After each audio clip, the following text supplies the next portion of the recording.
अहो धमाल साऱ्या गावाची, दादा धमाल साऱ्या गावाची, धमाल साऱ्या गावाची, लय लय धमाल साऱ्या गावाची.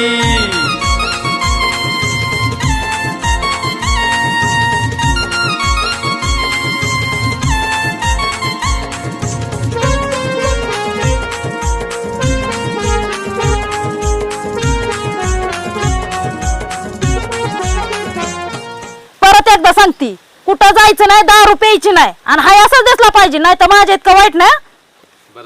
बरं जा, मी चालली बाजरी खुरपायला.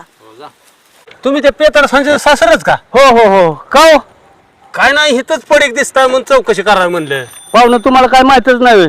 म्हणजे येईन लय मोठी. आला का तू कवा नीट बोलाय शिकायची का सारखी आडव्यातच का ही करत बसली. आता का सरळच बोलती ना मी, वैताग आला मला एकटीलाची करून करून. बरं असू दे, एवढा सारा खुरप. काय म्हणलं? अरे मी तुला दारू उधार दिले, उधार. तू उधारी दिले नाही, काहीच नाही रे. आणि मग तू दारू दुकानाला यायचा. मग काय करायचं? माझे पहिले उधारी दे. मला एक सांगा की तुम्हाला लय आनंद झाला असेल ना आता तुमच्या नवऱ्याने दारू सोडली. तू सांग, एखाद्याच्या नवऱ्याने दारू सोडल्यावर त्या बाईला किती आनंद होतो. मला असं दिवाळी सारखं वाटतंय, रोज दिवाळी आहे माझ्या घरी. मी मम्मीला नाव सांगे ना दारू प्यायला चाललाय तुम्ही, खरं सांगा. अरे मम्मीची लाडके, हे जा परी चल. मम्मीकडे जा. तरी असं काय हात ना तू. माझे मला पैसे पाहिजे 2 दिवसामध्ये. काय नीट बोल, पैसे मागतो येवायला. सावकार माझ्या महागच लागले राव, काय कळणार.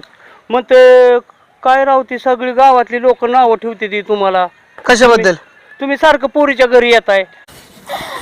दिवाळी काय आता कसा घरात शिमगा पेटवला. गौरी म्हणतात मला, माझ्या वाकड्यात जाणाऱ्याचं असंच. अहो धमाल साऱ्या गावाची, दादा धमाल साऱ्या गावाची.